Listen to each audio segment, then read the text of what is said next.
gonna rule the world. Don't you know? Don't you know? We are gonna rule the world. Don't you know? Don't you know? We're gonna put it together. We're gonna put it together. We're gonna rule the world. Don't you know? Don't you know? We're gonna rule the world. Don't you know? Don't you know? We're gonna put it together. We're gonna put it together.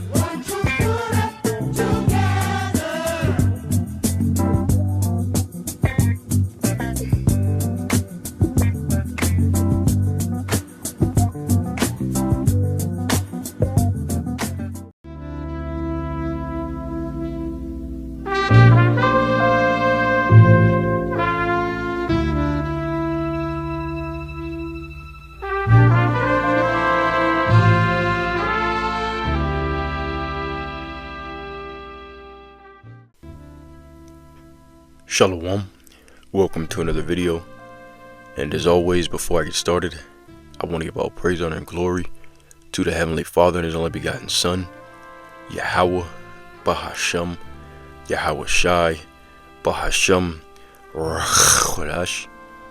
And next, double honors to the head apostles / elder bishops of the great millstone who teach and who rule well, peace, blessings, and safety.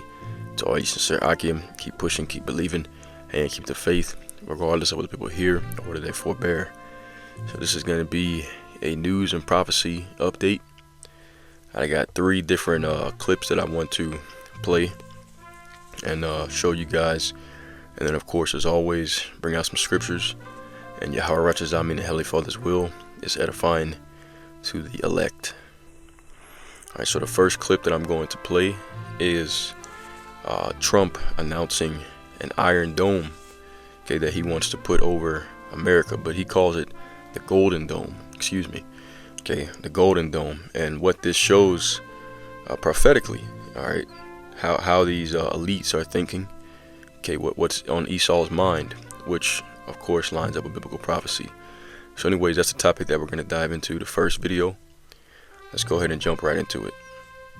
I promised the American people that I would build a cutting-edge missile defense shield to protect our homeland from the threat of foreign missile attack. And that's what we're doing. Today, I'm pleased to announce that we have officially selected an architecture for this state-of-the-art system that will deploy next-generation technologies across the land, sea, and space, including space-based sensors and interceptors. And Canada has called us, and they want to be a part of it. So we'll be talking to them. They want to have protection also. So, as usual, we help Canada do the best we can. This design for the Golden Dome will integrate with our existing defense capabilities and should be fully operational before the end of my term. So we'll have it done in about 3 years. Once fully constructed, the Golden Dome will be capable of intercepting missiles, even if they are launched from other sides of the world and even if they are launched from space. And we will have the best system ever built. As you know, we helped Israel with theirs, and it was very successful. And now we have technology that's even far advanced from that, but including hypersonic missiles, ballistic missiles, and advanced cruise missiles. All of them will be knocked out of the air. We will truly be completing the job that President Reagan started 40 years ago, forever ending the missile threat to the American homeland, and the success rate is very close to 100%, which is incredible when you think of it. You're shooting bullets out of the air. I'm also pleased to report that the One Big Beautiful Bill will include $25 billion for the Golden Dome to help construction get underway. That's the initial sort of a down deposit. And we have probably, you're talking about, General, we're talking about $175 billion total cost of this when it's completed. Okay, so that's the first video, as you can see.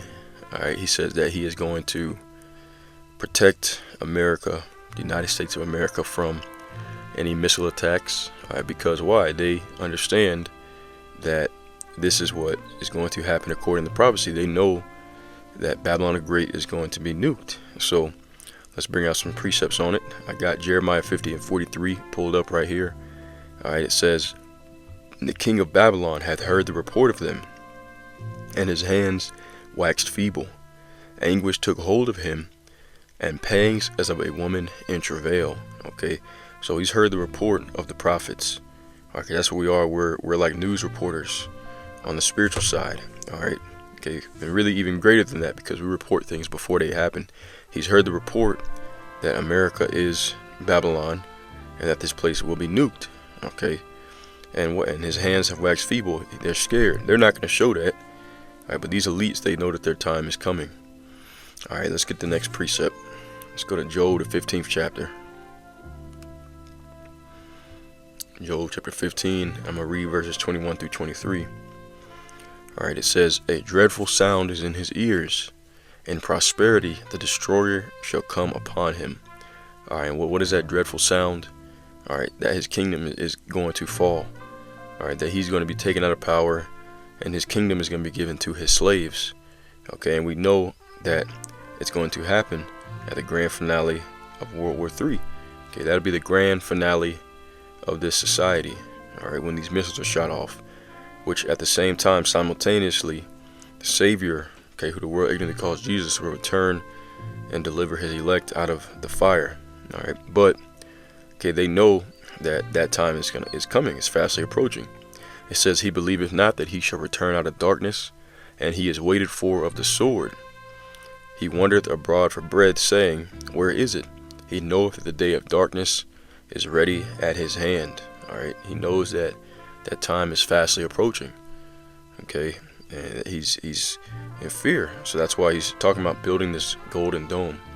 They believe that they could offset the prophecies, all right, and stop this from happening and be able to continue in their rulership. But that's not what's going to happen. All right, Yahweh Bashem Yahushai has already prepared the judgment for the wicked. This is Psalms chapter 7, and I'm gonna start at verse 11. It says, "Yahweh judgeth the righteous, and Yahweh is angry with the wicked every day. If he turn not, he will whet his sword. He hath bent his bow and made it ready. He hath also prepared for him the instruments of death. He ordaineth his arrows against the persecutors." Okay, and those arrows once again represent the nuclear missiles. All right, which Yahweh is going to use, all right, as the instrument of death against the persecutors, as it says. Okay, let's get Isaiah 54 and verse 16. It says, "Behold, I have created the smith that bloweth the coals in the fire, that bringeth forth an instrument for his work, and I have created the waster to destroy." So the smith is the modern day scientist. All right, that Yahweh has put the technology in his mind. Okay, J. Oppenheimer, to create the nuclear missile, the nuclear warhead. All right, to split the atom. Okay, which in the Bible is known of as the waster, and it's the instrument for Yahweh's work. These are his weapons. All right, he's opened up his armory, as the scriptures say, Jeremiah 50 and 25. "Yahweh hath opened his armory, and hath brought forth the weapons of his indignation. For this is the work of Yahweh of hosts in the land of the Chaldeans," which is Babylon. The Chaldeans were the ancient rulers over Babylon the Great. So what is he going to do? He's going to have these weapons be shot, all right, to the ends of the earth. This is Isaiah 13 and 5. "They come from a far country, from the end of heaven." And this is Esau's heaven. "Even Yahweh, and the weapons of his indignation, to destroy the whole land. Howl ye, for the day of Yahweh is at hand. It shall come as a destruction from the Almighty. Therefore shall all hands be faint, and every man's heart shall melt. And they shall be afraid. Pangs and sorrows shall take hold of them, and they shall be in pain as a woman in travail. They shall be amazed one at another. Their faces shall be as flames." He's going to burn everything. "Behold, the day of Yahweh cometh cruel, both with wrath and fierce anger, to lay the land desolate, and he shall destroy the sinners thereof out of it. For the stars of heaven and the constellations shall not give their light. The sun shall be darkened in his going forth, and the moon shall not cause her light to shine. And I will punish the world for their evil, and the wicked for their iniquity. And I will cause the arrogancy of the proud to cease, and will lay low the haughtiness of the terrible. So this is what's coming, and they know it. All right, so they're scared. All right, but they cannot offset prophecy, no matter what they do. Psalms 11:5. Yahweh trieth the righteous, but the wicked and him that loveth violence, his soul hateth. And Esau loves violence. Upon the wicked he shall rain snares, fire and brimstone, and a horrible tempest. This shall be the portion of their cup. Okay, and they're going to drink that cup. All right, fully, every last drop. Psalm 21:9. It says, Thou shalt make them as a fiery oven in the time of thine anger. Yahweh shall swallow them up in his wrath, and the fire shall devour them. So ain't going to be no escape. There's no escape for Babylon the Great. Okay, you elites out there, your best bet, but you've already got underground cities. Your best bet is to get as far away from Babylon the Great as possible.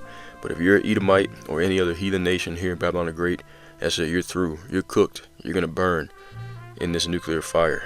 All right. Okay, let's move on to the next video. We had two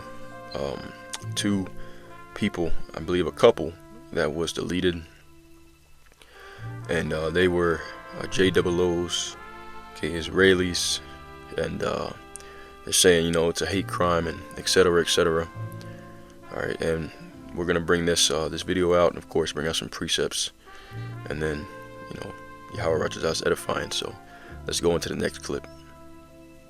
We're learning new details about the cold-blooded assassination of a young couple outside the Jewish Museum in D.C. Free Palestine! Shocking video shows the 30-year-old suspected assassin, identified as Elias Rodriguez, being overpowered inside the museum minutes after gunning down an American woman and her soon-to-be fiancé. 26-year-old Sarah Milgram and 30-year-old Yaron Lachinsky were planning to get engaged in Israel next week. Yaron had just bought the ring. What we saw last night was disgusting. I saw a young man's body being taken away who was about to get engaged. He had an entire life in front of him, and that was taken away.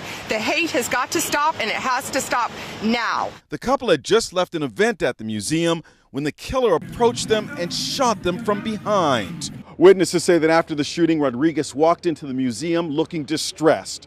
At first, the people inside thought he was a victim and comforted him and offered him water. But two women I spoke to were suspicious. I'm talking to him and I'm like, do you know where you are? And there was like a pause and I was like, you're at a Jewish museum. And immediately he took like 10 steps back and started screaming, I did it, I did it. He started screaming that after you asked him, after you told him where he was? Yeah, he could have just picked us off one by one after the security guard let him in.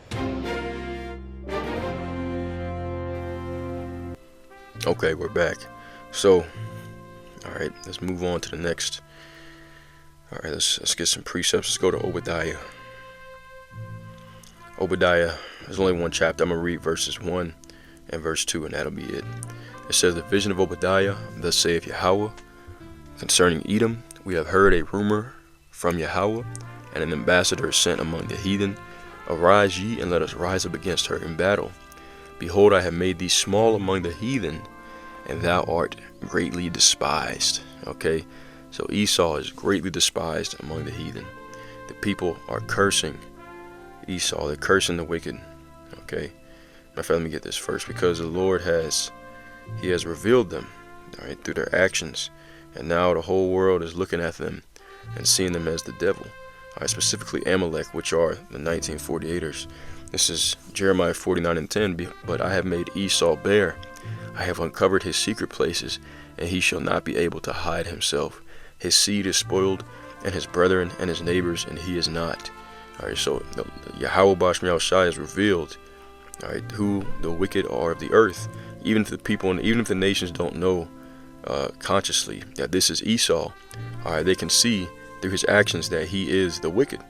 Okay, and they're rising up against him. All right, like I said, the only ones who are really okay with what's going on over there amongst the Palestinians are other Edomites, primarily those that are here in America. Okay, to them it's justified because they did the exact same thing to the so-called natives.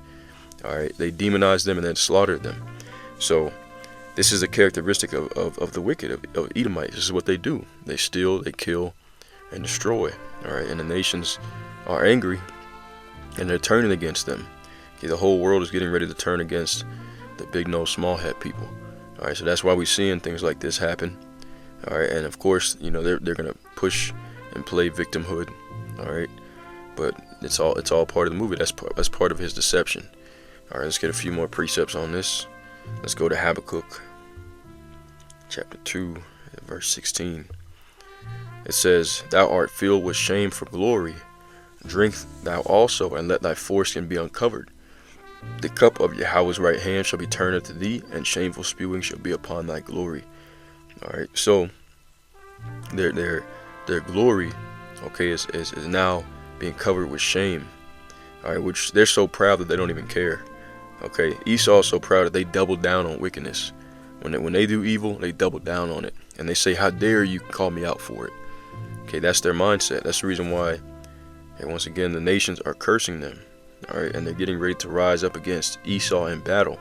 Both the chief tribe of Esau, the chief dukes of Edom, Amalek, all right, the big nose small head people, and their American cousins, the other Edomites over here in America, Babylon the Great.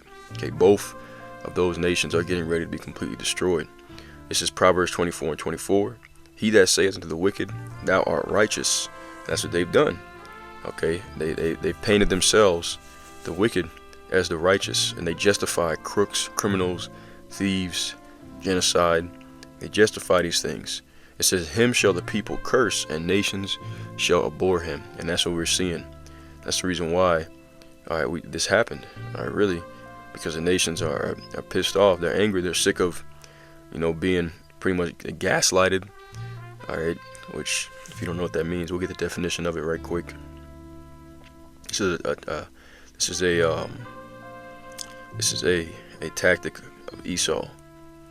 All right, this is gaslit, describes being manipulated into doubting your own sanity or reality. Okay, the 1940ers will tell you that they're the victims. When you look at the numbers, I pulled it up the other day on how many Palestinians they deleted, all right, versus how many people were so-called kidnapped on October 7th. All right, and you see, all right, obviously that it's a huge imbalance on justice. All right, if 250 people were taken, how does that justify deleting 50,000 plus and injuring over 100,000? All right, but when anybody says anything about it, what do they say? They say you're anti-semantics. Okay, so once again, this is a form of gaslighting. Okay, to try to manipulate you into doubting reality. It says it's a form of emotional abuse where someone systematically denies your experiences, misrepresents events, or makes you question your memory, perception, and judgment. The term comes from the 1938 play and 1944 film Gaslit, a gaslight where a husband manipulates his wife into believing she's losing her mind. They've done the same thing to the so-called Negroes, by trying to erase history, to the so-called indigenous by trying to erase American history. All right, this is the characteristic of the Edomites. So this is Yahweh Basham Yahushai is getting ready to take that hedge of protection off of them. All right, and that's what's going to happen. They're going to be pretty much cast out and destroyed. All right, let me get this right quick. Job 24. Job, the 24th chapter. And let's see, I'm going to start at verse 22. It says, "He draweth also the mighty with his power. He riseth up, and no man is sure of life. Though it be given him to be in safety, whereon he resteth, yet his eyes are always upon their ways." Okay, so it tells you in Psalm 73rd chapter that they are not in trouble as other men, right? They've had a hedge of protection because they're descendants of Cain. Going all the way back to Genesis, it said that anyone who avenges themselves on Cain will receive sevenfold judgment. All right, because Cain was and his descendants, which later on became Esau, the sons of the wicked. All right, they had a special job that the Most High wanted them to do, which was to play the devil on the earth. So if anybody came against them, the Lord would come against them at that time. But now we're coming to a time where that hedge of protection is getting ready to be taken off of them. They're going to be fully exposed. All right, and the Most High, his eyes are privily always set upon their ways. It says, verse 24, "They exalted for a little while, but are gone and brought low, and they are taken out of the way as all others, and cut off as the tops of the ears of corn." So that's what's getting ready to happen. Okay, this is a foreshadowing of the nations rising up against them and them being chased out of the world. Okay, so anyways, let's move on to the next video clip that I got. All right, this is another example of Edomite violence. Okay, a clip of a man that came to do some gardening work.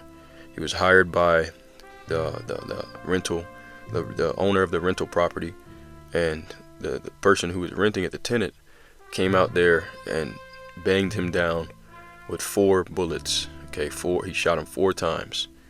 All right, and it was just purely out of hate. Okay, now he's trying to act like he's a victim. It's just an Edomite. Okay, so let's go ahead and play that clip, and we'll come back with some more precepts, and that'll be it for the video. As his daughter, he was the best dad ever. He gave me everything I needed. The family of Manuel Vega Lopez praying together Wednesday. My mother, well, she's in a lot of pain right now. Like, she basically lost her other half. Even right now, this is his home, and we're here, but it's like something's missing. Mourning the 51-year-old landscaper who was shot and killed Monday in Gilbert. And the good man was taken away for something so nonsense. His family says a job at a rental home near Power and Germain that was supposed to be an hour cost him his life. We all go to work. We all have a job that we go do, and for somebody not to come home, it's just, that's where you just become speechless. The renter of the home, 28-year-old Wyatt Ford, in custody, booked in for second-degree murder. I came outside, looked over at Wyatt. Wyatt was saying, "Charles, down 911, down 911. Police records released Tuesday say Lopez had been hired by the landlord. Police say Ford even responded to a text message about a landscaper coming to the property. The Ford family, planning to move out of state, had a trailer in their driveway and believed someone had been trying to steal from and vandalize it. Records allege that's why Ford came home and confronted Lopez. The one thing I know him very much is his smile. Lopez's daughter said he has been in the landscaping business for decades. He was doing it for the family. Like, he didn't charge a lot. Working as much as he could while being with family, even serving as a caretaker for his wife. He's the primary care for my mom. My mom is diagnosed with kidney failure, and she also has diabetes. We're told Lopez also helping his son through his recent battle with cancer. We just feel like we're just waiting for him to come home, and he just hasn't walked through the doors. With a fundraiser to help, right now the family's focus is honoring their loved one. That's the thing that we're gonna miss, is honestly a good person was taken away from us. Grieving and figuring out their path forward together. ABC 15 did knock on the door of the rental home, but we were told no one wanted to speak. For Arizona Tonight, I'm Ashley Holden. All right, we're back. So let's go to Ezekiel 35th chapter. All right, Ezekiel 35, and we're gonna do some prophesying against Mount Seir, okay, against the Edomites. All right, this is Ezekiel 35:1. Moreover, the word of Yahweh came unto me, saying, Son of man, set thy face against Mount Seir, and prophesy against it. This is the rulership of Esau. And say unto it, Thus saith Yahweh, Behold, O Mount Seir, I am against thee, and I will stretch out mine hand against thee, and I will make thee most desolate. I will lay thy cities waste, and thou shalt be desolate, and thou shalt know that I am Yahweh. Because thou hast had a perpetual hatred, and hast shed the blood of the children of Israel by the force of the sword, in the time of their calamity, in the time that their iniquity had an end. Therefore, as I live, saith Yahweh, I will prepare thee unto blood, and blood shall pursue thee. So if thou hast not hated blood, even blood shall pursue thee. As a matter of fact, let me get this in the, let's get it right here. Ezekiel 35. I want to read that in New Living Translation. Ezekiel 35:6 NLT. It says, oh, I hate when it does this. I don't know why it does that sometimes. Let's refresh the page, see if it comes back normal this time. Salakia. Oh.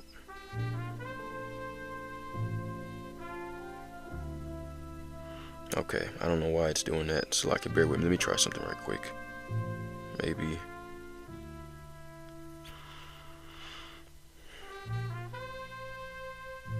Still doing it. Okay. Anyways, what I'll do is I'll just switch. Ezekiel 35:6 NLT. As surely as I live, says the sovereign Lord, since you show no distaste for blood, I will give you a bloodbath of your own. Your turn has come. As I mentioned, Yahweh is going to take the hedge of protection off of the Edomites. All right, verse 7 in the KJV again. Thus will I make Mount Seir most desolate, and cut off from it him that passeth and him that returneth. And I will fill his mountains with his slain men, and in thy hills and in thy valleys and in all thy rivers shall they fall that are slain with the sword. And I will make thee perpetual desolations, and thy cities shall not return, and ye shall know that I am Yahweh. Because thou hast said, these two nations and these two countries shall be mine, and we will possess it, whereas Yahweh was there. Therefore, as I live, saith the Lord, and these two, so like, let me break that down. These two nations is talking about the southern kingdom and the northern kingdom. Jeremiah 50 and 33 says that Judah and Israel were oppressed together, okay, right here in Babylon. All right, in captivity under these Edomites. Therefore, as I live, saith Yahweh, I will even do according to thine anger and according to thine envy, which thou hast used out of thy hatred against them. And I will make myself known among them when I have judged thee. So the same envy and hatred, okay, and bloodshed that you used against us, the Lord is going to put on you double. Just remember that. So everything you do, keep it up. Keep on building up your punishment. And thou shalt know that I am Yahweh, and that I have heard all thy blasphemies which thou hast spoken against the mountains of Israel, saying, they are laid desolate, they are given us to consume. And that's what they believe. Okay, they believe that they can do whatever they want. Who's going to stop me? Okay, cool. Like I said, just keep doing it. You're building it up. Keep on going. Everything you do is going to happen to you double. Thus with your mouth ye have boasted against me, and have multiplied your words against me, and I have heard them. Thus saith Yahweh, when the whole earth rejoices, I will make thee desolate. And as thou didst rejoice at the inheritance of the house of Israel, I will, because it was desolate, so will I do unto thee. Thou shalt be desolate, O Mount Seir, and all Idumea, even all of it, and they shall know that I am Yahweh. Okay, so he's going to punish you, all right, and he's going to show us that he's with us by punishing you. All right, let's go to Psalms 137. All right, this is our prayer. Psalms 137 and 7. It says, remember, O Yahweh, the children of Edom, in the day of Jerusalem, who said, raise it, even to the foundation thereof. O daughter of Babylon, because that's who rules the daughter of Babylon, Esau, Edom, the place of our captivity. O daughter of Babylon, who art to be destroyed, happy shall he be that rewardeth thee as thou hast served us. Okay, you're gonna be paid back. Happy shall he be that taketh and dasheth thy little ones against the stones. Okay, so happy. So it's gonna be no mercy on Esau when this time of judgment finally comes. Let's get Revelation 13 and 10. This is the righteous thing. Revelation chapter 13 and verse 10. And it reads, he that leadeth into captivity shall go into captivity, and he that killeth with the sword must be killed with the sword. Here is the patience and the faith of the saints. We're patiently waiting on this. We're patiently waiting on Yahweh Bahasham, Yahweh Shai, to bring these heavy judgments upon our enemies, man. All right, Jeremiah. Let's get Jeremiah 51 and 35. And read this in the KJV and the NLT. It says, the violence done to me and to my flesh be upon Babylon, shall the inhabitant of Zion say, and my blood upon the inhabitants of Chaldea, shall Jerusalem say. Let's see if it works this time. Oh, still wants to act up, so we'll go here and read this in the NLT. Jeremiah 51 and 35, New Living Translation. It reads, make Babylon suffer as she made us suffer, say the people of Zion. And that's all you're gonna know is mourning, mourning, mourning, mourning, and more mourning, more suffering. That's all you're gonna know. You're gonna drink that cup double. Make Babylon suffer as she has made us suffer, say the people of Zion. Make the people of Babylonia pay for spilling our blood, says Jerusalem. That's exactly what he's gonna do. That's exactly what he's going to do. And it's gonna be a beautiful day. And we'll close out with this, Psalms, the 79th chapter. All right, so keep on going, Esau. Keep it up. And we know you're about to come down having great wrath. One final time, you're going to try to delete as many Israelites as you can. Once again, remember, everything you do is going to be happening to you double. Psalm 79 and verse 1. It says, O Yahweh, the heathen are coming to thine inheritance. Thy holy temple have they defiled. They have laid Jerusalem on heaps. The dead bodies of thy servants have they given to be meat unto the fowls of the heaven, the flesh of thy saints unto the beasts of the earth. Their blood have they shed like water round about Jerusalem, and there was none to bury them. And this is multiple times. Alright, okay, Esau was with the Babylonians attacking us all the way back to the ancient Babylonians. Alright, 70 AD, the Greeks. Okay, alright, and here in America, yeah, they took the Israelites, brought us over here, captivity, and shed our blood like water everywhere. Alright, this land is soaked with the blood of the Negroes and indigenous. Alright, and once again, you got to pay for that. It says, we are become a reproach to our neighbors, a scorn and derision to them that are round about us. How long, Yahweh, wilt thou be angry forever? Should thy jealousy burn like fire? Pour out thy wrath upon the heathen that have not known thee, and upon the kingdoms that have not called upon thy name. Let me get something right quick. This just came to my mind. Sirach 36. Sirach 36 and verse 7. It says, raise up indignation and pour out wrath. Take away the adversary and destroy the enemy. We can't wait. We can't wait. Let's get another one. 2 Maccabees 1:28, I believe it is. It says, punish them that oppress us, and with pride do us wrong. We can't wait for this day. It's fastly approaching. Continuing on, it says, oh, remember, Slakia, for they have devoured Jacob and laid waste his dwelling place. Oh, remember not against us former iniquities, and let thy tender mercies speedily prevent us, for we are brought very low. Help us, O Yahweh, power of our salvation, for the glory of thy name, and deliver us, and purge away our sins for thy name's sake.